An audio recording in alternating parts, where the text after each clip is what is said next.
Hola, ¿qué tal? ¿Cómo están ustedes? Muy, pero muy buenas tardes. Acá estamos en este día, ¿cómo es? 8 de abril, no, 6 No, de 6 abril. de abril. 6 de abril del año 2021, en este nuevo programa, en esta nueva edición de Sin Saco Fiscal. Estamos con el doctor Jorge Adán Caballero. ¿Cómo le va? Muy buenas tardes. Muy buenas tardes a todos, a la audiencia, a Guillermo. Don Guillermo Guer, ¿cómo le va, caballero? ¿Cómo anda? Muy bien, muy buenas tardes también a la audiencia. Jorge, ¿qué tal? Claudio. Y levanta un poquito la voz, Jorge, va a ser mucho mejor para poder escucharlo. Jornada en donde, bueno, a ver, novedades. Reunión en Casa Rosada del jefe de gabinete Cafiero, el ministro de Economía Guzmán y Sergio Massa. Se decidió bajar ganancias para el 90% de las empresas. El famoso tema que se había postergado, que se había patado para adelante, que se había congelado el proyecto de reforma de ganancias.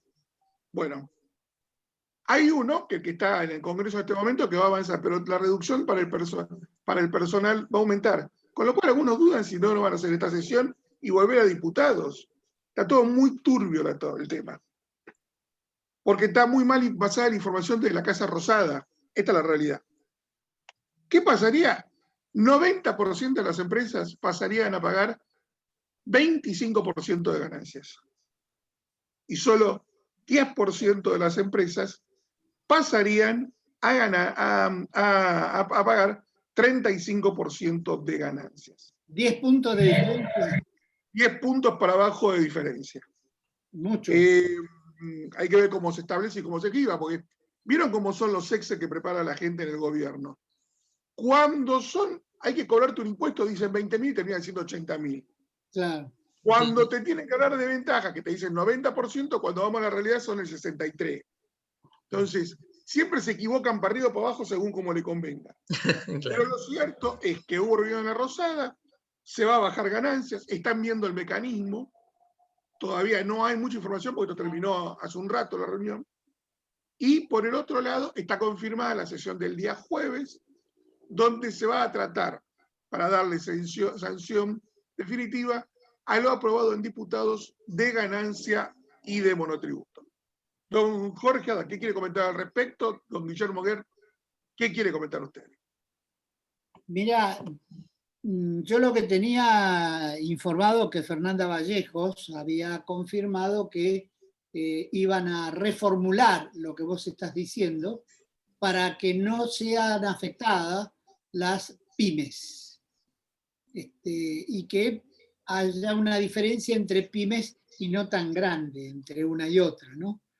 Tengamos en cuenta que el 31 de diciembre venció la prórroga que habían hecho por un año de la tasa más alta, con lo cual hoy estamos en el 25, que es la tasa de Macri.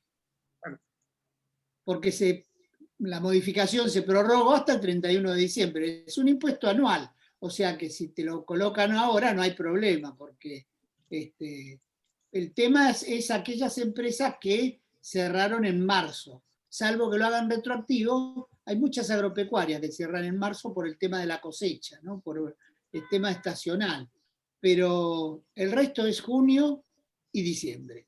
A esas dos les llegaría sin ningún problema, ¿no? Pero no sé, vos... Hay que ver cómo lo instrumentan, Jorge. Yo le digo, hubo reunión analizando el tema y salieron 2 líneas de la Casa Rosada, que básicamente no salieron tampoco de la Casa Rosada, salieron de la oficina de comunicación de Sergio Massa. Claro. A mí me gustaría ver qué va a decir Guzmán, qué dice el jefe de gabinete, y después me gustaría ver la norma cómo la redactan. Claro, porque tengamos en cuenta que esto es compensación de lo ya tratado en diputados y en Senado ahora lo van a tratar, que tiene dictamen de comisión de Senado, que es la suba del mínimo no imponible a 150.000. Con eso iban a compensar parte de los 48.000 casi millones. ¿Por qué esta necesidad de cambiar las cosas? Porque al hacer una reducción del tema de ganancias a los trabajadores, lo que terminó pasando es que el 60 o 70% de este impuesto va a las provincias con por participación.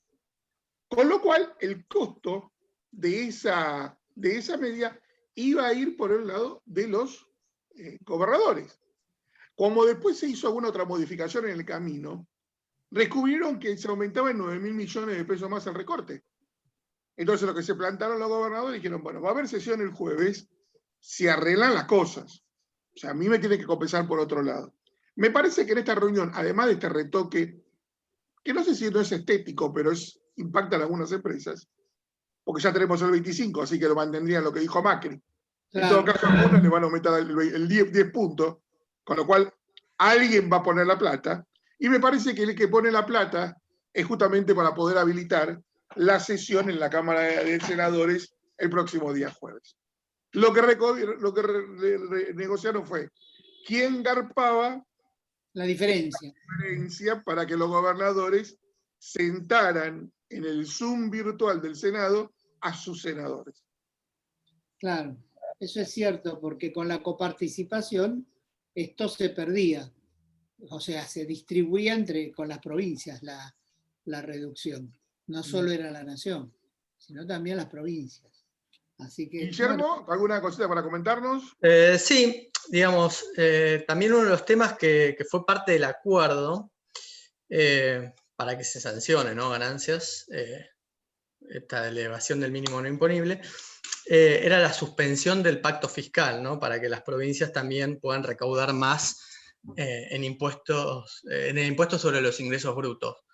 Es verdad lo que vos decís, digamos, el tema de que pierden mucho, digamos, de recaudación. De hecho, es si no me equivoco, un 60-40. 60% es el esfuerzo fiscal que van a hacer las provincias y 40% la nación, con la pérdida de recaudación por esta modificación en ganancias, respecto, digamos, a la cuarta categoría. Y bueno, por eso mismo, la suspensión del pacto fiscal era una de las cuestiones que estaba en el acuerdo para que los gobernadores cedan en esa pérdida de recaudación coparticipable. Ahora bien, volviendo al tema, digamos, del aumento del impuesto a las ganancias para empresas, lo habíamos hablado, digamos, en otras emisiones. Las escalas estaban muy abajo. O sea, básicamente con los montos, digamos, de ganancia anual neta, estábamos, digamos, iban a tributar al 35 un kiosco, básicamente. Eran, digamos... Bueno, también lo que se trascendió de la reunión de hoy, perdóname Guillermo, sí, es que también se modificarían las escalas. Bueno, claro, me parece que, digamos, eso es central, porque si no, no camina por ningún lado. Que eso, digamos, fue la reunión de, justamente la que mencionaba Jorge, de Vallejos, con el sector de una cámara PYME, donde de esa reunión salió, digamos, justamente congelarle un poco el proyecto inicial que había enviado Guzmán.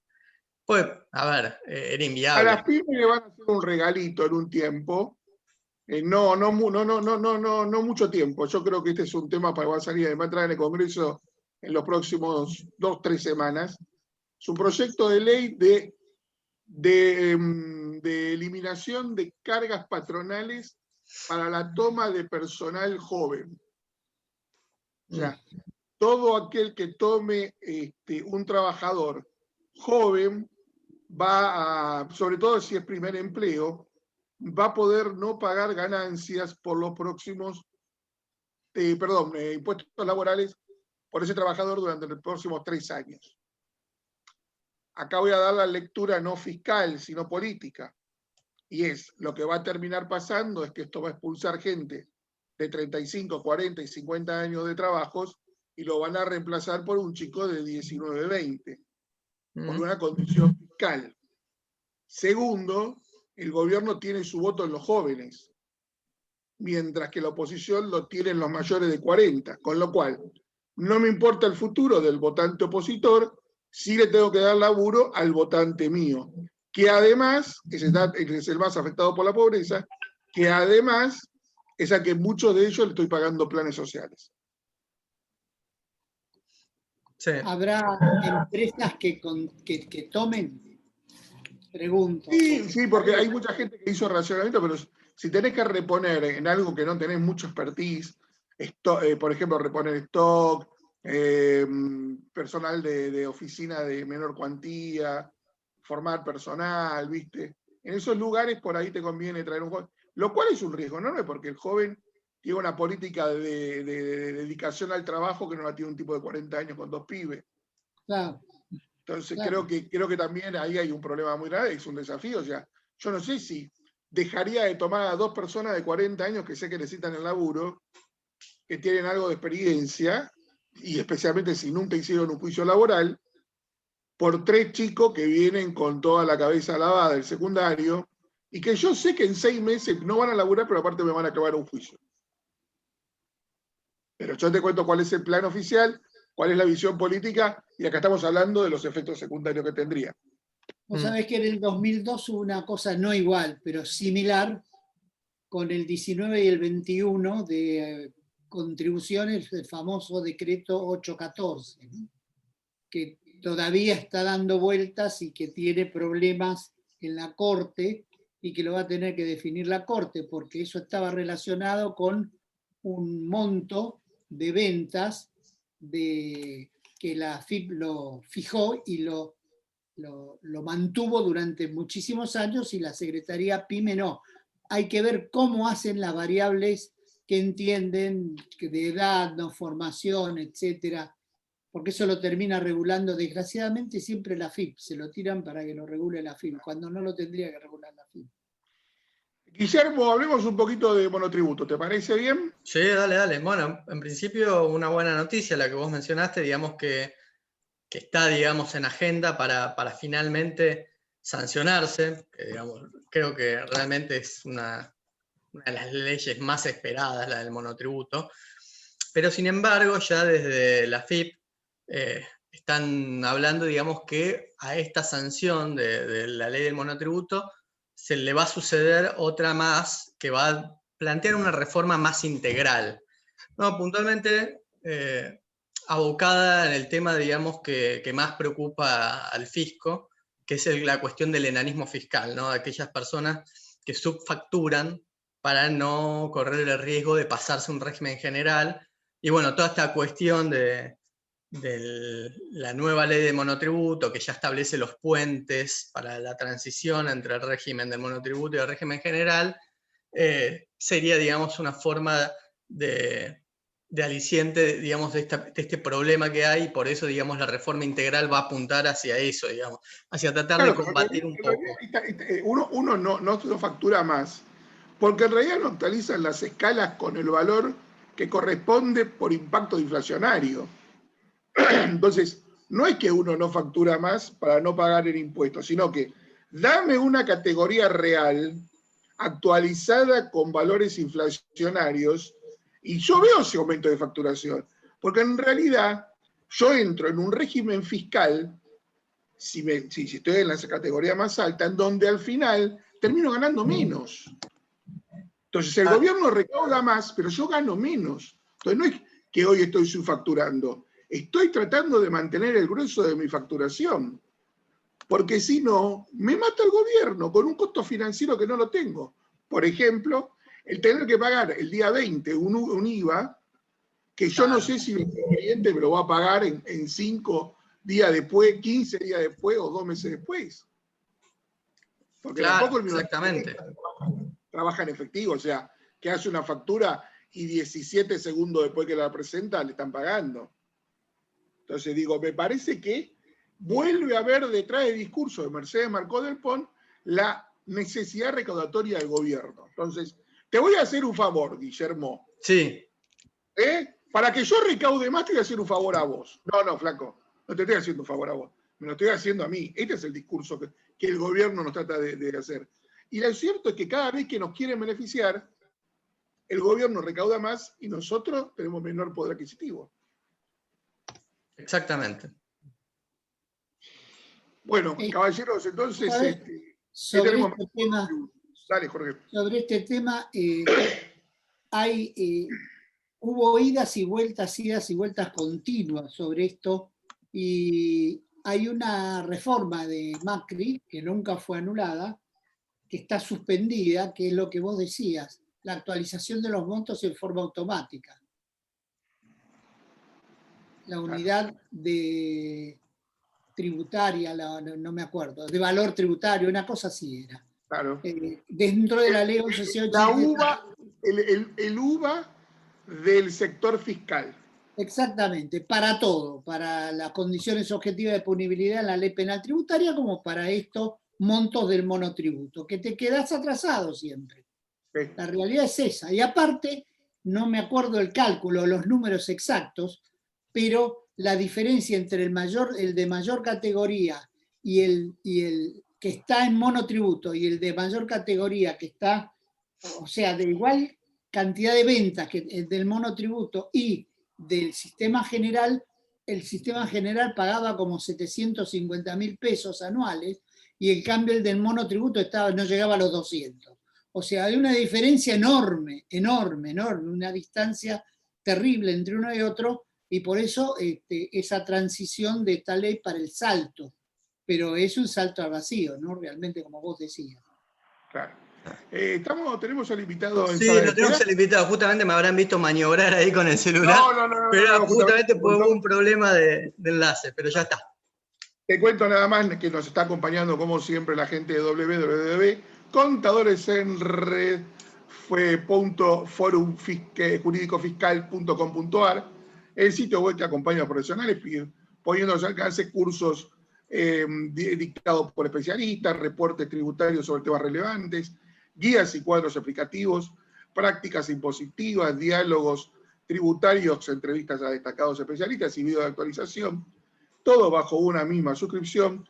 Y lo último en Me va a tener publicado fueron las novedades laborales del marzo del 2021, las deducciones en ganancias, los proyectos acordados en diputados, que ya ahora están en el Senado, y bienes personales 2020, tratamiento de inmuebles y rodados. Y el pasado jueves 25 hubo una charla, un curso sobre venta de inmuebles, la opción de venta y reemplazo a cargo del doctor Osvaldo Balam.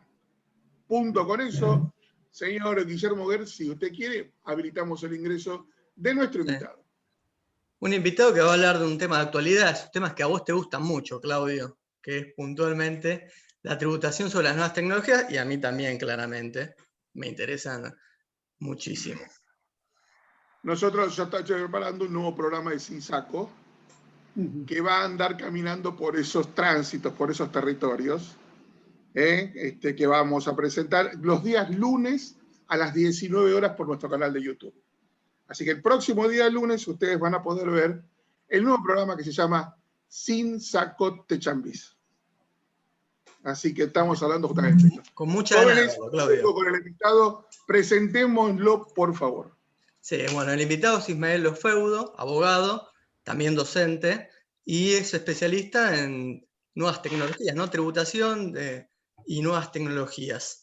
No sé si, Ismael, querés agregar algo más a tu presentación o no, que me haya olvidado. No, vengo del derecho informático más que del derecho tributario, a pesar de tener carrera en tributación, mi especialidad es en derecho informático. Bien, bien, sí, porque vos trabajaste en ARBA mucho tiempo, por eso, digamos. Trabajo. Trabajás, bien. Bueno, Ismael, principalmente quería que nos comentes un poco, digamos, todo este ruido que generó las nuevas normativas, o más que nada las nuevas medidas del Banco Central, tratando un poquito, digamos, de, si se quiere, rastrear, ¿no?, las operaciones con criptos. Bueno, Guillermo, antes que nada quiero agradecerte por la invitación. La verdad que para mí es un placer enorme compartir este ratito con Claudio, con Jorge y con vos. Sí, hace unos días Franco Amati publicó en redes una comunicación que se había mandado a los exchanges, que venía de los bancos, solicitando información sobre clientes que hayan hecho operaciones con criptoactivos. Y solicitaban desde el Banco Central, a través de una planilla, que se facilite el número de quit, nombre de apellido, número de cuenta, y si habían hecho alguna operación, y además el domicilio. Lo curioso de esto es que los bancos no trabajan con activos virtuales, ¿no? O con criptoactivos, como lo denomina el Banco Central, sino que tienen cuentas recaudadoras de algunas empresas que se encargan de intermediar en compra y venta de estos activos, con los cuales ellos lo único que tienen son cuentas recaudadoras de pesos o de dólares.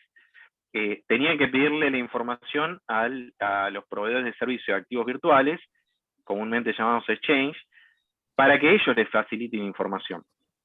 Ahora bien, generó ruido porque toda esta acción del Banco Central en realidad viene un poco de las circulares, de las comunicaciones del Banco Central que empezaron para controlar la compra de divisas. Entonces, la primera mención de criptoactivos se hizo cuando se estableció que había que pedirle al Banco Central autorización para comprar criptoactivos con tarjetas de crédito, débito en el exterior, y con eso se cerró la puerta de la compra de Bitcoin, por ejemplo, con tarjeta de crédito en el exterior. A partir de ahí, la única forma que había para adquirir activos virtuales, o un Bitcoin, por ejemplo, era con pesos o con dólares a un proveedor de Argentina. Después el Banco Central siguió con las limitaciones y para tratar de cerrar el tema de la adquisición de divisas, y es ahí donde alcanza los criptoactivos, porque cuando habla de reservas de libre disponibilidad de divisas, incluye a los criptoactivos. Entonces, las empresas que tuvieran estos criptoactivos tenían que usarlos para cancelar deudas y no podían acceder al mercado de cambios si tenían estos criptoactivos. Criptoactivos que nunca se definieron. Entonces, uno entiende que se estarían refiriendo a los activos virtuales como Bitcoin, pero sería bueno que en algún momento alguien los defina. Que además, criptoactivos no es ni la definición que usa el Gafi, ni la definición que se usa internacionalmente, tampoco eran la de monedas digitales, sino que más bien internacionalmente se usaba la de monedas virtuales, que después se cambió a activos virtuales en 2019, que es la denominación actual que usa el Gafi. Entonces, ya desde lo terminológico viene medio complicado. El sentido de toda esta regulación es tratar de de cerrar el acceso a los dólares, ¿no es cierto? Ahora, lo polémico atrás de esto es que la información se está pidiendo desde el Banco Central, desde un área de estadística, y sin embargo se están pidiendo datos personales de las personas, y no solamente se piden los que compraron, sino se pide que informe los que se tuvieran noticia que hayan hecho pagos, ¿sí? O operaciones de compra de estos activos. ¿Qué es tener noticia de que alguien hizo una operación de compra con Bitcoin? ¿Cómo llega el banco a tener esa información? ¿Y qué nivel de certeza se tiene? ¿O qué es lo que está pidiendo concretamente el Banco Central?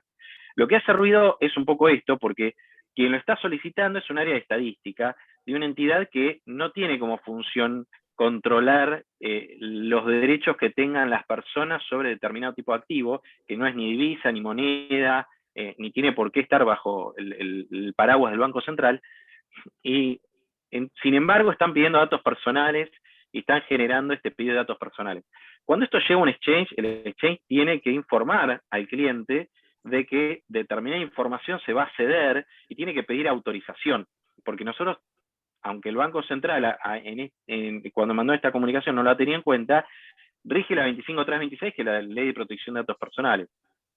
Entonces, ahí hay un deber de información y un consentimiento informado. Hay que informarle a los clientes que se va a tomar determinada información y se va a ceder a un tercero, y se va a tener que informar qué datos, para qué, y específicamente esa finalidad, ¿sí? Porque la cesión de los datos no se hace libremente y sin un destino específico, si no son ilegales. Entonces lo que hace el Banco Central es pedir los datos personales de un área de estadística, sin decir para qué, por cuánto tiempo los va a recolectar, quién va a estar a cargo de esto. La base de datos tendría que estar registrada, además, tendría que haber un responsable, se tendría que comunicar a los titulares de los datos cómo pueden hacer uso de los derechos que garantiza la ley de protección de datos personales, con el derecho a acceso, a rectificación, de supresión, ¿sí? Y toda esa información hay que dársela a los titulares de los datos. El Banco Central hace caso omiso y se ampara en un deber de control y de monitoreo, que es totalmente difuso, y me parece que esta solicitud excede por mucho las atribuciones del Banco Central. Que además, a mí en lo particularmente me preocupa porque están solicitando información financiera, áreas que no tienen por qué hacerlo, no sabemos dónde va a terminar esta información y pone en peligro a todas las personas. No nos olvidemos que estamos en un contexto de fraudes bancarios masivo, ¿no? Y esta información después circula y no hay ni siquiera un responsable de la custodia de la información. Ni hablar que tendría que haber todo un procedimiento de políticas de seguridad para saber cómo se va a custodiar y demás, que tampoco se comunica. A raíz de esto, hay un abogado que presentó un recurso, una acción de habeas data para tratar de oponerse a esto y que se frene esta solicitud de información, básicamente porque viola estos principios de la Ley de Protección de Datos Personales, ¿sí? Es ilícito, no se especifica el destino ni la finalidad, y además no está dentro de las funciones del Banco Central solicitar este tipo de información. Hoy la acción está en curso, todavía no se ha resuelto, pero es una acción de clase, la interpuso para que se frene el pedido judicialmente y en todo caso se le pide al Banco Central que especifique cuál es la finalidad, cuál es el destino que se le va a dar a esta información. Esto es lo que pasó estos últimos días con esta intención del Banco Central de monitorear. Claramente, si el Banco Central quiere monitorear, podría pedir volúmenes operados, ¿no es cierto? Si fuera estadístico. Acá hay otra intención, pero bueno, no sabemos bien cuál es la intención del Banco Central, pero es preocupante, ¿no? Porque están avanzando distintas áreas del Estado, recabando información y generando sus propias bases de datos de ciudadanos. Estas funciones de control y monitoreo tienen un marco legal, no pueden ser ejercidas desde cualquier área simplemente porque son áreas del Estado. Como bien se plantea en la demanda, hay algunas excepciones en las cuales las entidades tienen que facilitar información, pero por ejemplo, a AFIP podrían darle información, así a las administraciones tributarias también, pero tiene que ser información, en el caso de las subnacionales, tiene que ser información específica y tiene que ser parte de un proceso de fiscalización. En el caso de AFIP tiene que haber un responsable que pida por escrito esa información. En este caso se está haciendo de una forma totalmente desprolija, solicitando que se envíen las planillas a una dirección de correo genérica de un área de estadística del Banco Central, una cosa, yo me negaría totalmente a dar la información y pediría que la fundamenten mejor, que es preocupante, la verdad que el avance es preocupante.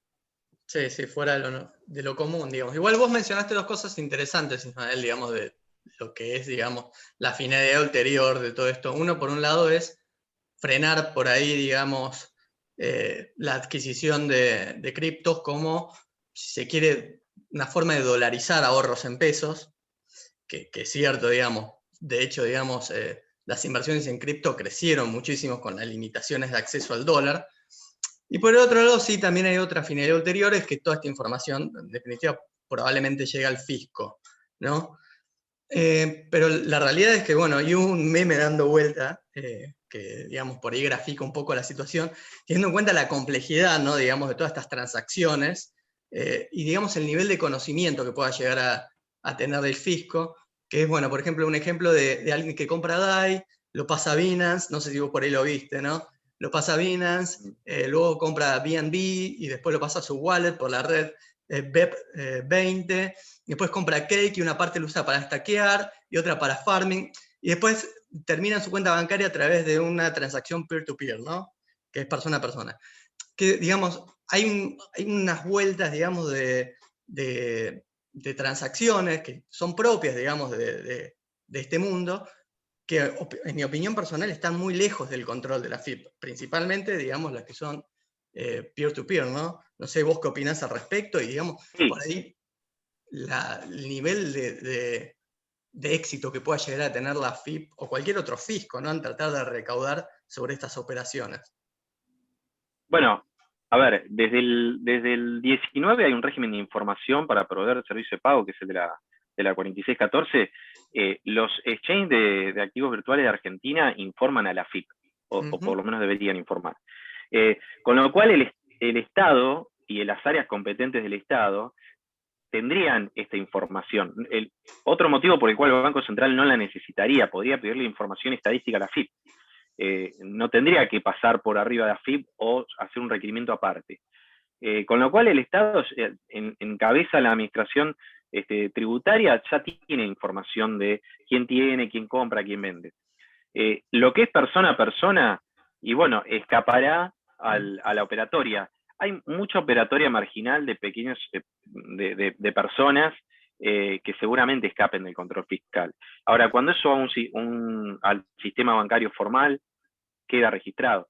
Y ahora también, y de cualquier manera, digamos, los exchanges tienen cuentas en bancos, con lo cual todo lo que pasa por el exchange, que es lo que en general lo más masivo, queda registrado. Es cierto que está habiendo algunos exchanges, unos proveedores de servicios de activos virtuales extranjeros, como bien vos mencionabas, Binance, que tiene servicios para poner en contacto a personas que se estaba usando, y eso escaparía el control del fisco. Es cierto, pero a mí me parece que a ver, ¿por qué las personas también empiezan a usar Binance? Y bueno, porque están todas estas situaciones donde el Estado, a través de un organismo que en principio no es competente para hacerlo, solicita información excediéndose de sus facultades, que no se sabe a dónde va a ir a parar, poniendo en riesgo a las personas, porque esa información sobre financiera tuya o mía podría terminar en un área del Banco Central que no tiene ningún protocolo para tratamiento de datos personales y información financiera, y que de hecho va a terminar en una casilla de correo, y no sabemos dónde puede terminar, y podemos ser víctimas, vos y yo, de un delito.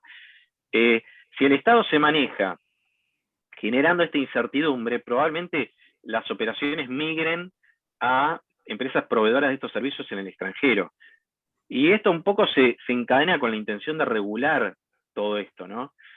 Hubo 2 proyectos de regulación que estaban basados en trabajos de alumnos de segundo año de la Facultad de Derecho. Y con eso querían regular, y hay legisladores que se lo tomaron en serio, y con eso querían regular el mercado de activos virtuales que mueve millones, y que además está muy vinculado con la industria del conocimiento, con el desarrollo de software, de plataforma, con la exportación de servicios. No es una industria menor, es uno de los sectores más productivos de la Argentina. Y querían regularlo con un proyecto que venía de estudiantes de Derecho. La intención de regular habría que dejarla de lado hasta entender el fenómeno y mostrar seguridad y un poco de previsibilidad para que las empresas puedan desarrollarse en Argentina. Y que además los usuarios tengan confianza de usar proveedores de servicio y exchange de Argentina también, ¿no? Porque la verdad que esta conducta del Banco Central agrega incertidumbre. No es lo ideal, ¿no? En este contexto. No, sí. Jorge, no sé si usted quiere hacer una pregunta. Sí. Yo desde el rincón de las hornallas te estaría haciendo una pregunta. En una economía como la nuestra, que tiene un 50% de la economía en negro, y el resto de la economía está, llamémosle, registrado, ¿cuánto representa para nosotros las operaciones con criptomonedas? ¿Es representativo o es algo incipiente que está creciendo y que se les está escapando cosas al Estado por ese lado? Yo los montos globales, la verdad, Jorge, no los tengo. Estimado, no. Desde yo número no me arriesgo a decir, pero desde los exchanges me dicen que no son sumas tan masivas, incluso algunos me plantean que están en el límite de rentabilidad. La verdad que no es un negocio que mueva tanto dinero en Argentina. Son comunidades son sectores bastante especializados, que tienen afinidad con tecnologías, que generan tal vez mucho ruido en redes, pero los mismos exchanges a mí me han dicho que no tienen volúmenes como para tener un gran margen de rentabilidad, sobre todo con la carga tributaria que tienen. Ismael, mirá, justamente hoy por la mañana estaba en un Zoom y están pasando dos cosas. El discurso de las exchanges, nos estamos muriendo de hambre, es muy chiquitito el mercado, no funciona, es marginal. Si vos hablas con el oficialismo, te va a agarrar y te van a decir, mira, por ahí se está fugando el grueso de los dólares. Se está utilizando las criptomonedas para sacar dólares en forma muy barata de la República Argentina. Y tenemos que frenarlo. Y por el otro lado, el segundo discurso oficialista, ¿cuál es? Estados Unidos está muy preocupado porque teme que Buenos Aires se haya convertido en un canal de salida de dinero negro del narcotráfico. Entonces, lo que vos estás, al escuchar esto, yo ya estoy cansado de la gente que llora, los empresarios, los banqueros, todo el mundo llora en Argentina. Déjenme ponerme en la cola si lloro todo eso también. Me huele que el gobierno, usando a Estados Unidos como excusa, va hacia una muy dura regulación del negocio de las criptos. Pero básicamente porque lo ve como un canal de fuga de dólares y como un canal de negociación de la economía negra. Y le voy a contar un caso. En los grupos agropecuarios se está muy hablándose muchísimo del agrotoken, de la tokenización de la soja. Es más, nació la primer cripto llamada Soya, que en el fondo, lo voy a decir a lo bruto para que lo entendamos Jorge y yo. Uno agarra el silobolsa, en vez de tenerlo en el campo de uno, lo pone en un lugar que hace de auditor, para asegurar que la soja está. Y se emite una soya, una criptomoneda de soya, por cada tonelada de soja que tengo. ¿Cuánto vale esa criptomoneda de soya? Lo mismo que una tonelada de soja en el mercado en Chicago o en el mundo. ¿Eso que me permite a mí? Comenzar a operar con esta cripto. Entonces yo, por ejemplo, me gusta la casa de Jorge, digo, qué linda casa que tiene Jorge. Jorge, vamos a hacer una cosa, tengo ganas de comprar en su casa. Por razones fiscales, vamos a figurar de que en realidad usted me la dona. Y yo le pago por atrás, no sé, no tengo ni idea de la cotización de soja, nada, le voy a pagar 100 soyas. Usted agarra y dice, bueno, qué bueno, Claudio, muy lindo. Está $500 o $500.000 en mi casa, entonces yo agarra, como tengo una cuenta en el exterior, agarra la soya, la vende y los dólares los deposita afuera. Entonces, yo me quedé con la casa. Como tengo granos en negro, no pagué ningún impuesto. Compré la casa y Jorge pudo sacar el dinero del interior sin ningún costo. Le puedo asegurar que en el fisco están con la vena así de gorda, porque están desesperados. Porque yo en mi informe reservado, y ya te permito, ya te dejo, Ismael, en mi informe reservado en coordenadas conté hace más de un mes y medio que el gobierno está pensando en un banco de soja. ¿Esto qué significa? Lo mismo, yo que tengo silobolsas, la quiero convertir en plata, voy al banco de soja y le digo, miren, tengo en tal lugar tantos silobolsas con tantas toneladas. Eso me lo transforma en una criptomoneda, voy y puedo ir a comprarle a Toyota una chata y le pago con eso, voy y compro fertilizantes a Proferti y le pago con eso, voy y le pago a mi ingeniero agrónomo con eso. Yo nunca moví efectivo, me compré todos los insumos y todo lo que yo quise comprar, y el gobierno, al tenerlo atesorado, lo puede convertir en reservas. Lo que se viene en el próximo año sobre este tema, campo, soya, tokenización, va a ser terrible. Así que hacer un curso rápido porque vamos a estar por el tema hasta acá. Ismael no habló más. Sí, ese proyecto tiene el white paper que está accesible en la página de esta empresa. La empresa es de una persona muy reconocida del medio. Es interesante el proyecto yo tengo mis dudas. De cualquier manera, a ver, los granos quedan en depósito de una persona y están en un lugar físico controlable, auditable. Se registran unidades que van a estar registradas. La circulación de esas unidades quedan registradas, asociadas a billeteras. Se sabe para dónde van, qué se hace, cómo se fracciona, quién las paga.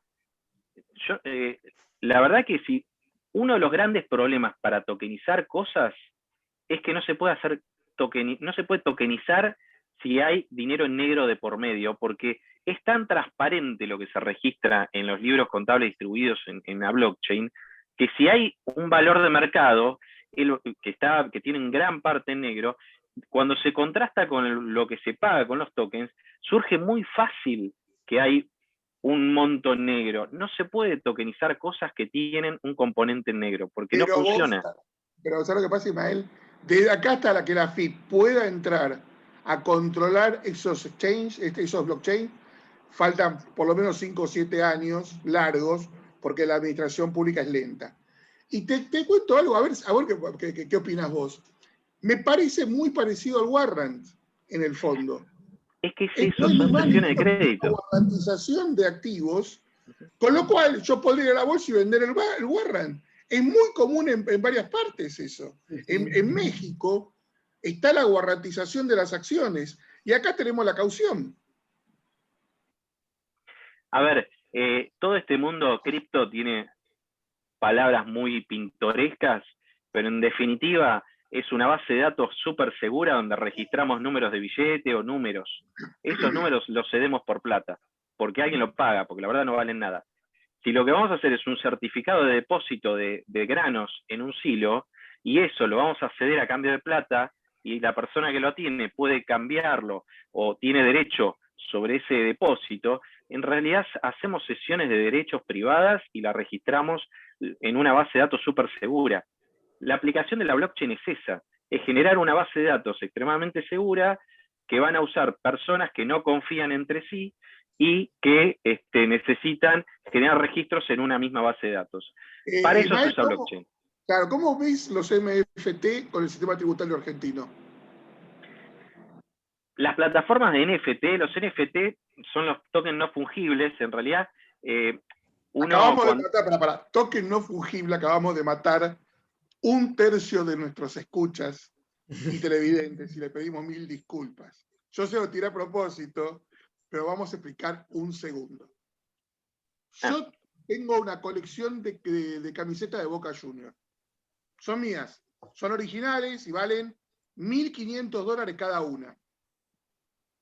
Entonces yo con esas camisetas puedo hacer imágenes. Puedo hacer ángulos, puedo ponerlo a la camiseta con el jugador. Y lo que vendo no es la camiseta, sino que vendo la imagen, el derecho de propiedad de la imagen. Y explico qué pasó. La NBA, con una empresa especializada en esto, lo que hizo fue colocar las mejores jugadas de la historia de la NBA y vendió los NFT de esas imágenes. ¿Qué significa? Famosa jugada de un triple que hizo tal basquetbolista. El dueño de esa imagen soy yo. La NBA puede seguir negociando los derechos de autor. Esa imagen va a estar circulando en redes sociales.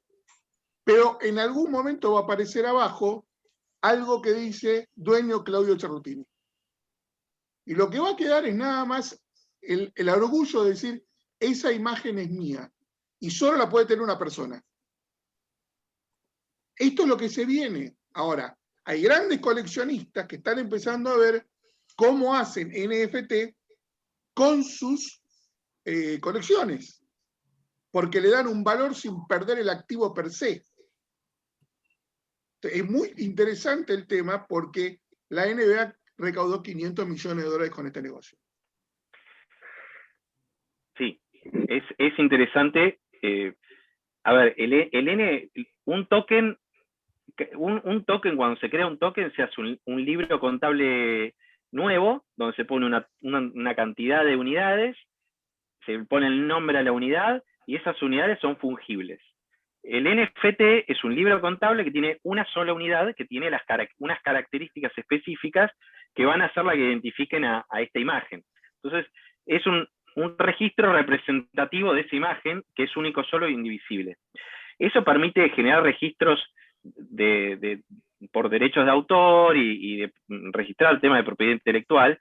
Y el tema es que, bueno, se están generando estos registros y se están vendiendo a valores disparatados, sin valor de mercado, porque no hay un valor de mercado, y entonces no tenemos un token que tenga valor de mercado, porque no hay una cantidad X de tokens que se negocian en oferta y demanda, sino que hay uno solo, y ahí hay un tema, claro, con el tema del lavado, ¿no? Vamos a empezar a comprar y vender tokens no fungibles que no tienen ninguna justificación, no tienen un análogo para sacar un valor de mercado de ese activo, y va a valer 500 millones de dólares. Y el valor sale de la nada. Y además, las plataformas, por lo menos todas las que yo he visto, que son las plataformas donde se negocian este tipo de activos, que no tienen ningún tipo de justificación del valor, que hay criptoart, lo que se denomina criptoart y demás, son plataformas que tampoco tienen un KYC sólido. Digamos, no identifican de una forma cierta a las personas que operan. Piden la validación a través de la clave de la identificación de la billetera que se usa. No hay ni identificación biométrica, ni DNI, ni residencia, ni nada. Es algo que lance Resident también, Ismael, tengamos en cuenta, es como las criptos hace 10 años. Sí, el NFT no estaban sólidas en su conformación legal. El NFT fue uno de los primeros casos de uso de la red Ethereum, que vendían dibujitos de gatitos coleccionables. Después eso quedó, empezó el auge de las criptomonedas, que cada uno se fue haciendo su criptomoneda. De hecho, es muy fácil hacer la criptomoneda propia, porque se hace un sublibro contable con la cantidad y el nombre y listo. Hoy hay más o menos unas 3.000 o 4.000 criptomonedas, de las cuales la gente conoce con suerte el nombre de 2 o 3. Y creo que la última vez que me fijé había más de 200.000. De 200.000 smart contract en Ethereum. Sí, cada criptomoneda es un smart contract en sí mismo. Y ahí se asientan las características. Son muchísimas, porque además uno puede hacerla jugando, se puede armar la propia.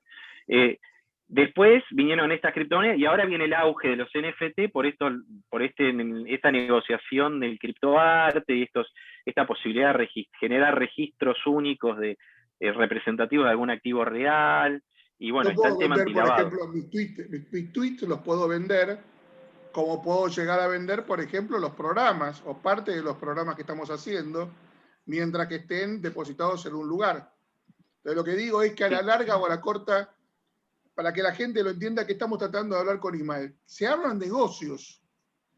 Y detrás de los negocios que estamos hablando, va a haber una FIP interesada de cobrar un pedazo de ese negocio. Porque aparte se van a generar ganancias. Suponete que hablamos de un lavado de dinero y hablamos de trabajar con NFT para sacar y mover dinero a través del mundo. De entre que yo armo un NFT o lo vendo y lo vuelvo a comprar y lo vuelvo a vender, voy a tener una operación, desde el punto de vista técnico, tengo una operación comercial con ganancias. Va a haber un Estado que va a decir, yo quiero mi 35%. Sí, pero lo que estamos hablando son las consultas que va a tener Jorge y Guillermo, fiscalmente hablando, dentro de 5 años. Sí. No hay que tener miedo tampoco de esto, porque al ser tan transparente, a ver, esta base de datos tiene la principal característica es que es un libro contable donde se hacen todos los registros uno seguido del otro y tienen trazabilidad por diseño, con lo cual es mucho más fácil auditar una blockchain que cualquier otro registro. Y de hecho se puede hacer muy fácilmente. De hecho hay empresas que las auditan para encontrar tokens que se usaron en maniobras de lavado de dinero o en delitos. La verdad es que si yo fuera el fisco, incentivaría esto, porque es mucho más fácil de fiscalizar esto que otras cosas. Además, a ver, vos hablas hoy de Estados Unidos. Los estados de Estados Unidos están luchando para atraer empresas. Hace poquito se presentó el proyecto de Texas. Texas no quiso grabarlo. Texas quiso resolver una cuestión contable que era definir cómo se acredita que uno es propietario de un activo de estos, y cuándo hay una transferencia y cuándo se actúa por mandato, que es un tema contable, quién tiene la propiedad. Y ellos tratan de resolver eso para que los contadores tengan fácil el trabajo en esa jurisdicción y radiquen ahí las empresas. Están atrayendo capital, están atrayendo cerebros, tecnología, innovación, empresas de servicios, Wyoming, Miami, que quiere también incentivarlo. Ni hablar de lo que es Gibraltar, Malta, que tienen ya Gibraltar en el 2014 y 2015, con grupos específicos hicieron regulación específica para establecer cómo se tiene que registrar una empresa que actúa de exchange en Gibraltar. Hace años que están previendo esto. Están atrayendo capital de todo el mundo. Los estados no tratan de perseguir como delincuentes a los que operan con esta tecnología. ¿En Argentina también? Pregunto. Bueno, en Argentina tenemos a Córdoba ahí cobrando impuestos si vendiste algo. A ver, toda regulación que creo que en la mayor parte es innecesaria, porque esas empresas ya estaban pagando ingresos brutos. No es que no declaraban. Claro. Si está todo bancarizado. ¿Qué necesidad hay de seguir generando regulación? Primero lo que tienen que hacer es entender el negocio y facilitarlo. La verdad que hay que facilitarlo bastante. Lo peor que pueden hacer ahora es seguir regulando algo que no entienden. Hay más evasión con los casinos virtuales que con todo lo que son las criptos. Esta es la realidad. Jóvenes, ¿alguna pregunta más para nuestro invitado? No, más que nada, digamos, por ahí sintetizar un poco. Se mencionó un momento la GAFI, vos también lo mencionaste, que es cierto, digamos, que en junio está previsto, digamos, que van a sacar algunas medidas nuevas, GAFI, digamos, respecto de las transacciones con cripto, porque es cierto, digamos, que también lo que está pululando por todos lados, digamos, es que las criptos se utilizan para lavado, ¿no? De hecho, bueno, están, digamos, se andan paper dando vuelta, digamos, que es la moneda corriente, digamos, en la dark web. Muchos recordarán, digamos, de la operación Silkway y demás cuestiones, que se vinculó mucho, digamos, a las criptos con el mercado informal, ¿no? Y en general, digamos, está visto de esa forma y por eso, digamos, por ahí el GAFI quiere avanzar con nuevas medidas. Pero es algo importante, digamos, que también lo mencionó Ismael, que las criptos o Bitcoin y demás no es la única tecnología subyacente detrás de blockchain. Hay otras cuestiones muy importantes que tal vez la mala fama o la sobreregulación o la cantidad de datos que puede llegar a tener el fisco sin tener conocimiento alguno sobre el tema, puede en realidad desincentivar el tema, ¿no? El negocio, un negocio incipiente que sí deja dinero, donde, vos que bien dijiste, Claudio, hay un negocios millonarios que la FIP no puede alcanzar, pero no puede alcanzar porque no hay una definición de la naturaleza jurídica de esa tecnología y de esos negocios. Por eso, digamos, importante lo que mencionó Ismael, de ese proyecto que estuvo dando vuelta, donde tomaron trabajos prácticos de alumnos de derecho que pueden ser buenos o malos, ¿no? Pero, digamos, no empleaste, digamos, si querés, el ecosistema propicio que sería un sandbox de regulación, ¿no? De estas tecnologías. Pues fíjate que el blockchain están tratando de apoderárselo los escribanos, porque si se los apoderan los abogados, murieron los escribanos. Claro. Especialmente en los países donde existe la escribanía. En Estados Unidos no existe, sí existe, por ejemplo, en Argentina. Entonces, existiendo blockchain, la cámara, una persona de una inmobiliaria puede científicamente hacer el trabajo de un abogado y hacer el trabajo de un escribano, desde el punto de vista registral de una propiedad. Entonces cambia no solo un negocio, 3 negocios y los roles que cumplen cada uno de esos 3. Y el registro de la propiedad respectivo. ¿Cómo? Y el registro de la propiedad respectivo. Además, va a funcionar de ese modo, ¿no? Olvídate del folio personal y folio real, ¿no? No, y además, olvídate del registro folio nacional. Blockchain. Así que. Perdón, no, simplemente, una última. Es una tecnología muy útil para servir de vehículo para muchos negocios y da seguridad jurídica. Sería una pena que por regular Bitcoin, para poner un ejemplo, se sobreregule y se inutilice a toda la tecnología que tiene una funcionalidad y una capacidad de generación y atracción de capital, de inversión, de vehiculizar inversiones, de dar seguridad jurídica enorme. Pero bueno, se viola el principio de neutralidad tecnológica, se regula la tecnología y no los negocios jurídicos, los actos jurídicos, y de esa forma se espanta a toda la posible inversión que pueda prosperar en Argentina. Caballeros, vamos a despedir a nuestro invitado, Ismael Lofeudo. Muchísimas gracias por estar con nosotros. Gracias a ustedes. Un verdadero placer. Nosotros vamos a seguir entonces con el programa. Muy amable, muy interesante todo esto, pero tenemos que seguir con aporte a la riqueza, el impuesto a los ricos. Jorge. Sí, el impuesto a los ricos está teniendo una variación a partir de la primera sentencia que hubo acogiendo una medida cautelar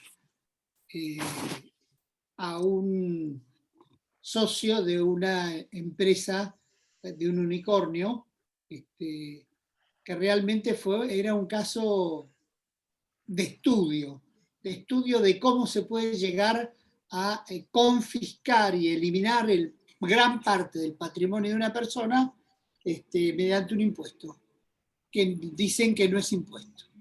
Y yo no tengo las cifras exactas, pero lo que se dice es que hay en capital, más de 70 amparos, no sé cuántas medidas cautelares autónomas, pero el tema pasa por la real acreditación de la confiscatoriedad por un lado y la exposición y el miedo de la persona por el otro. Son las barreras que en este momento están y que hace 2 semanas no estaban. Antes de esta sentencia, mucha gente no se dedicaba, o sea, estaba resignada a pagar. Ahora la situación cambió y realmente hubo casos insólitos. Nosotros tuvimos, por ejemplo, una consulta por una repetición para ver cómo se podía hacer, porque el contador, muy, llamémosle, muy extremado en sus obligaciones, antes del 30 de marzo, el 29, le presentó la declaración jurada. Ya le había hecho la liquidación, todo, y estos no decidían. Y como la prórroga salió el 30, cuando estuvimos hablando podíamos llegar a demostrar quizás, con más datos, que había posibilidad de discutirlo judicialmente porque podía llegar a ser confiscatorio. Y sin embargo lo van a tener que pagar y repetir. ¿Por qué? Porque el contador se adelantó y porque la AFIP no respetó los términos y el último día, cuando vence, te hace la prórroga. Recordemos que, según informaciones periodísticas, el anticipo logró recaudar menos de 600 millones de pesos sobre un impuesto que originalmente se esperaba que hubiera 300.000 millones de pesos de recaudación. Sí. Y al momento hay 6.000 millones de pesos pagados, Exacto. Con lo cual llegamos a 6.500 millones sobre 300.000 millones que se esperaban. En pocas palabras, para hacerlo clarito, poco más del 2% de lo que se esperaba recaudar se recaudó hasta ahora. Claro, pero tenés presente también que se prorrogó hasta el 16. Vamos a ver qué pasa de acá al 16 y cuánta gente inicia juicio, cuántos hay medidas cautelares a favor, hay medidas cautelares en contra, hay Jorge, de todo como en botica. Hoy es día 6. Si en 10 días entran al Tesoro o a la FIP 294.000 millones de pesos, vamos a ver a todo el gabinete vestido de comparsa brasilera, mamados en Plaza de Mayo. Guarda, no seamos serios. Que haya un aporte, que haya un pago de 294.000 millones de pesos en 10 días. Lo dudo. No me cierran los números, ¿eh? Sí, lo dudo mucho. Más todavía que todavía no se ve la estructura del destino los 5 destinos que tienen la afectación específica de este ingreso, que son gastos establecidos en la ley. Vamos a ver qué es lo que ocurre. Hay casos que son realmente como este de uno de los dueños de Globant, que es un disparate cuando uno lo analiza y ve el porcentaje que le toma bienes personales más impuesto a las ganancias más impuesto a la riqueza sobre el total de su patrimonio. Un disparate, realmente un disparate, porque estamos hablando de cifras, no importa, saquemos los ceros que querramos, estamos hablando de un porcentaje muy, muy alto que es insostenible. Así que yo quiero contarles a la gente que el temario lo eligen, lo van seleccionando y ordenando el señor Jorge Haddad y el señor Guillermo Guert solos. Habrá que ver cuál fue la causa, motivo, razón o circunstancia que llevó a que el tema siguiente lo tenga que desarrollar el señor Guillermo Guert. Me parece que es por su amplio conocimiento del tema. Hablemos un poquito del distrito del vino, Guillermo, por favor. Totalmente. Hablemos de algo que nos genere más alegría, que le aporte a los ricos. Y como, sí, claramente estuviste acertado, como a mí me gusta mucho el vino, especialmente quería tratar el tema sobre la creación del distrito del vino y la producción olivócola. Mirá, me está saliendo, Olivícola. me está saliendo el tema del vino y me mezclo ahí en el medio. En la ciudad autónoma de Buenos Aires. Principalmente en Villa Devoto, ¿no? Es un tema, a ver, el proyecto está presentado desde noviembre del 2020. Hoy por hoy está en comisión, pero tuvo relevancia política con declaraciones del gobernador de Mendoza, Rodolfo Suárez, donde dijo que estaban avanzadas las tratativas con el gobierno de la ciudad para finalmente instalar el distrito del vino. Es una noticia muy importante, principalmente, digamos, los distritos que se fueron estableciendo en las distintas comunas de la Ciudad Autónoma de Buenos Aires, realmente fueron ideas bastante acertadas desde el punto de vista de desarrollar ciertos barrios que por ahí estaban un poquito marginados o alejados y le dieran valor, ¿no? Principalmente a la propiedad inmobiliaria y también al comercio, ¿no? Y en el caso, digamos, del vino y en Villa Devoto, por ahí la selección del barrio es que ya había un polo gastronómico incipiente, interesante. Particularmente yo nunca fui a Villa Devoto, no sé si alguno de ustedes por ahí haya ido. Está yo. A ver, yo te voy a contar primero la parte política. Primero se compra la propiedad, luego se introduce el proyecto de ley y después se vende la propiedad con el proyecto de ley efectivo. Hoy, por ejemplo, hay dando vuelta bastante movimiento en la zona de Boca Barraca, porque circula el rumor de que van a instalar un nuevo polo audiovisual en esa zona. Entonces, estos son grandes negocios inmobiliarios de algunos vivilios, cercanos o no cercanos al poder. Entonces, porque en realidad, y que acá Jorge te va a dar un aporte conmigo por edad, el distrito del vino era Palermo. ¿Por qué? Porque en Palermo, donde hoy están Los Arcos, el Sanatorio de los Arcos y el distrito de Los Arcos, que es ese shopping del grupo IRSA, estaban los depósitos de las bodegas que traían vino de Mendoza. O sea, lo traían en tren, bajaban los viejos barriles y embotellaban acá. Embotellaban acá en Buenos Aires. Y te lo digo porque mi familia es toda de Palermo. Cuando yo tenía 5 años, recorría esa zona de bodegas. Con el tiempo, toda esa zona fue cambiando. Por eso uno de los grandes restaurantes de esa zona se llamaba El Trapiche, por ejemplo. ¿Por qué? Porque la gente iba a comer a ese lugar a donde había habido anteriormente un trapiche. ¿Y por qué esa zona del vino? Porque en la época de la colonia, para cruzar el río que pasa por debajo de la avenida Juan B. Justo, había un puente. Y después de las 3 de la tarde se cortaba ese puente y no se dejaba entrar a la gente que venía del norte con vino, con frutas y con verduras. Esa zona era marginal. Tan marginal que vivían los negros libertos, aquellos negros que habían sido liberados en Argentina. Por eso la estatua de Falucho, del negro Falucho, la ponen ahí, porque nadie la querían poner en la Plaza Martín, y nadie quería tener la estatua de un negro cerca de su casa. Estoy contando esa historia. ¿Por qué eligen Devoto? Porque Devoto en realidad no tiene historia de vitivinícola, pero sí un negocio de unos 4 muchachos que han encontrado en la gastronomía un estupendo desarrollo. Te diría que hoy en Mataderos, en Villa Devoto, ¿dijiste Devoto o Mataderos? Perdóname. Devoto. Devoto. Villa Devoto hoy es uno de los polos gastronómicos más importantes que tiene la ciudad de Buenos Aires.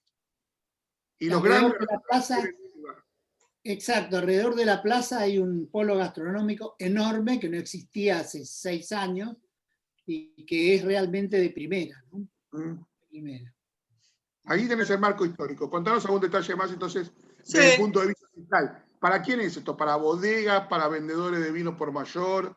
Es para personas Para humanas. En principio la ley, el proyecto de ley, perdón, establece, digamos, que es para tanto personas humanas como jurídicas, cuyas actividades sean dentro del distrito la erradicación de locales comerciales de venta al por menor, promoción y degustación de los productos, bueno, tanto de vino como de aceite de oliva, erradicación de oficinas de administración, relaciones públicas, salones de convenciones, servicios de logística, distribución, almacenaje y demás vinculado con la actividad promocionada, desarrollar actividades turísticas asociadas a estas actividades, exportación de vinos, oliva y sus derivados, desarrollo en la capacitación e investigación de estas actividades, erradicación de locales de gastronomía, erradicación de cámaras y asociaciones dedicados especialmente al maridaje de estos productos, erradicación de cámaras... del vino y el aceite de oliva. Exactamente, tanto los dos.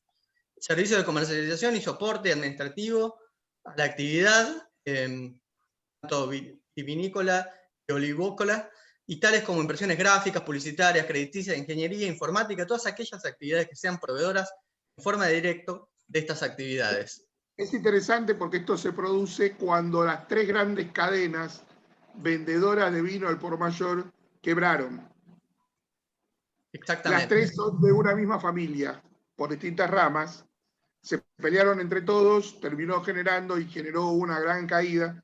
Casi todos los locales de esas cadenas fueron cerrados y van a nacer nuevas cadenas porque hay gente con mucho stock de vino.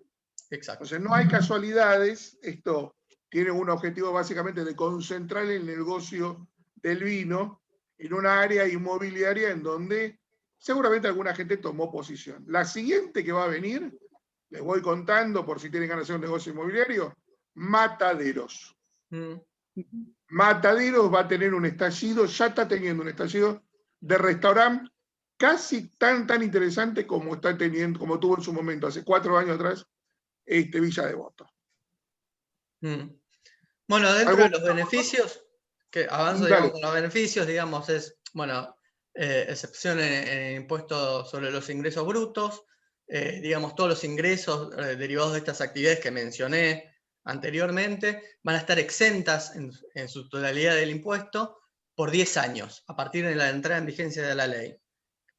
Después también en el impuesto de sellos, y ahí viene por ahí un poquito vos lo que mencionaste del boom inmobiliario, porque van a estar exentos también, un plazo de 10 años, desde la fecha de entrada en vigencia, todos los contratos de compraventa de inmuebles, y cualquier otro acto al cual se transfiera el dominio de inmuebles a título oneroso situados dentro del perímetro fijado para el distrito, los contratos de locación, franquicia, leasing, comodato, convenios de cooperación empresarias respecto de los inmuebles dentro del distrito, contratos de locación de obras o servicios profesionales que involucren tareas de construcción, montaje, reparación o mantenimiento de inmuebles, instalaciones, maquinarias y equipamientos ubicados en los inmuebles sitios dentro del distrito.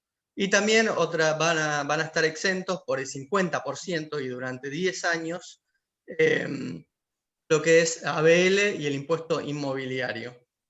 Lo importante, digamos, a tener en cuenta dentro, digamos, de lo que son las actividades que efectivamente van a estar dentro de los beneficios, tanto de exención de sellos como de ingresos brutos, como digamos, descuento del 50%, es que tiene que haber una trazabilidad entre la actividad y el distrito. Que eso, digamos, también hay todo un foco de discusión respecto al distrito tecnológico, ¿no? Digamos, de qué actividades se hacen dentro del distrito y cuáles no. Que bueno, eso es a tener en cuenta para aquellos que quieran establecer algún tipo de actividad dentro del distrito, que tiene que haber, digamos, una efectiva vinculación entre los ingresos y el distrito. Sí, sí, sí. Bueno, nos queda entonces por ver algún caso de jurisprudencia, Guillermo. Tengo un tema que es un poco es de la casa, se podría decir. Es un tema interesante desde el punto de vista, digamos, de la interpretación de toda la normativa de emergencia, ¿no? Que se sucedió a través de la pandemia, principalmente el decreto 332 del año 2020, que estableció el beneficio del salario complementario, y, digamos, la implementación que hizo la FIP en sus sistemas informáticos de esta normativa de excepción y de emergencia. Que bueno, fue un caso que lo analizamos desde el estudio, que es una empresa de transporte, que puntualmente, por una cuestión formal, ¿no? Digamos, en el momento de exteriorización de su actividad principal a una determinada fecha de corte, que era el 12 de marzo del 2020, no le permitían acceder al beneficio, el rechazo era sistemático. Con lo cual, bueno, ahí lo que se planteó en el marco de una acción de amparo fue que en realidad, de acuerdo, digamos, a las características de la empresa y que, digamos, su actividad principal, más allá del orden que hubiera existido al 12 del 3 del 2020, que este orden en definitiva lo estableció, que en realidad era una recomendación que estaba en el acta número 4 del Comité de Evaluación. Más allá, digamos, de esta cuestión formal, en los hechos, digamos, la empresa estaba alcanzada, también por el principio de la realidad económica, que también hace hincapié el juez, estaba, digamos, alcanzada por el beneficio de salario complementario, y que en definitiva, digamos, sin perjuicio de que hubo todo un tránsito administrativo previo donde se aportó documental, la FIP no le prestó mayor atención, principalmente por esta cuestión formal, digamos. Nadie dentro del organismo se puso a analizar toda la documental que había aportado, digamos, la empresa, y que por eso terminó en una acción de amparo ante la justicia. Y bueno, ahí lo interesante que se analizó fue que cuando tuve que contestar el informe correspondiente, digamos, en el marco del proceso de amparo, la FIP justifica su postura, o sea, el rechazo del acceso al beneficio, principalmente en las recomendaciones del acta número 4, esta que mencioné, que establecía, digamos, que era recomendable conceder el beneficio de salario complementario siempre y cuando se dieran 3 requisitos. Uno es que la actividad del empleador al 12 del 3 estuviera incluido en el listado de actividades en crisis, que como a ese momento la empresa tenía una actividad que no estaba dentro del listado, era el motivo del rechazo, sin perjuicio que después acreditó que su facturación principal venía de una actividad que estaba en el listado de crisis. Después que la facturación se debe haber mantenido reducida, digamos, desde los periodos del 12 de marzo a 12 de abril del 2019 y 2020, digamos, una significativa reducción de la facturación. Y bueno, una cuestión de las plantillas que, bueno, no venía el caso de empleados, ¿no? Y que acá el juez lo que dice es que en realidad la ley, el decreto 332 del 2020 dice que deben darse uno de los 3 cuestiones, no los 3 conjuntamente, como, digamos, en el cual se amparaba la FIP a través, digamos, de una norma infralegal, porque en realidad es una recomendación. Si es una decisión administrativa, no deja de ser una norma infralegal el decreto. Con lo cual, bueno, ahí lo que considera es que en realidad hubo un exceso o un rigorismo fiscal por parte de la FIP al rechazar, digamos, el acceso al beneficio por parte de la amparista, basándose, digamos, en esta norma infralegal que era el acta número 4, las recomendaciones del acta número 4. Que bueno, para mí es una decisión sumamente acertada y, digamos, es interesante que sirva como antecedente para, digamos, eventualmente otros casos, porque ahí se dieron muchos casos de rechazo a ATP por cuestiones sistemáticas, porque en definitiva, quien instrumentó el acceso o la denegación al beneficio fue la propia FIP. Hoy les pasé al grupo de WhatsApp una serie de protestas que hay en el campo, donde por una normativa de la AFIP le están quitando la posibilidad de obtener créditos, porque el objetivo final es que en realidad la gente venda lo que tiene en silobolsas, que no estoquee, que lo que esté sacando de trigo de soja en este momento lo venda para poder recaudar. Con lo cual estaba planteándose en muchos la necesidad de tratar de establecer una causa judicial. ¿Por qué? Porque uno muchas veces está haciendo el revolving de un crédito para hacer el funcionamiento del propio campo. No es que uno toma el crédito, lo paga y después lo que va haciendo es refinanciando constantemente. Y la mayoría de la gente lo que haría es, en un momento particular, generando una presión sobre los productores muy grande. Digo, me parece que es otra puerta en donde el rigorismo fiscal, que en el fondo tiene un objetivo básico recaudatorio, va a volver a funcionar en este tipo de operatoria entre el sector agropecuario, lamentablemente. Jorge, ¿algún comentario final para ir redondeando?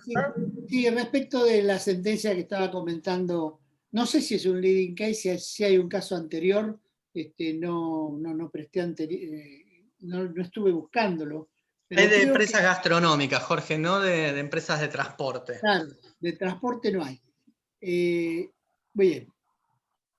Importante la sentencia y la evolución que hace, la descripción que hace en el desarrollo de toda la sentencia la jueza, porque concluye con afirmaciones que muchos jueces no se animan a ponerlo. Por ejemplo, que la conducta que había llevado a la AFIP, en este caso puntual, era arbitraria. Y funda por qué era arbitraria esa conducta. Y aparte, está mencionando específicamente principios del derecho tributario que no solo deben interpretarse a favor del fisco, como el de realidad económica, sino que debe analizarse a partir de la realidad económica y no colocando formalismos que eliminan el principio de realidad económica, como hizo la AFIP. Y que tampoco el juez altera o modifica la hacienda pública cuando dicta una sentencia, al contrario. O sea, muy, muy bien fundada. Vale la pena esta sentencia, es muy larga, pero vale la pena el análisis que hace y las conclusiones y los fundamentos de la resolución.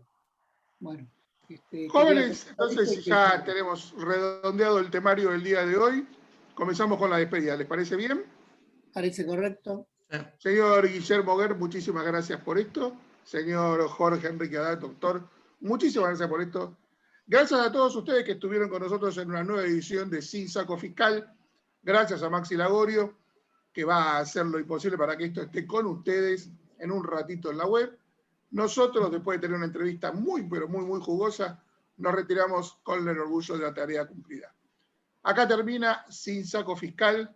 Muchísimas gracias a todos. Nos encontramos con el doctor Jorge Haddad el próximo domingo en Sin Saco y Sin Corbata, con el señor Guillermo Guer el próximo martes, también acá en Sin Saco Fiscal, pero mañana miércoles, Sin Saco Energía, con el señor Fernando Meiter, y se aparece Guillermo Carril. Y el jueves, Sin Saco Política, con la señora Clara Scagliarini y el señor Pablo Olivera da Silva. Gracias a todos, tengan ustedes muy buenas tardes.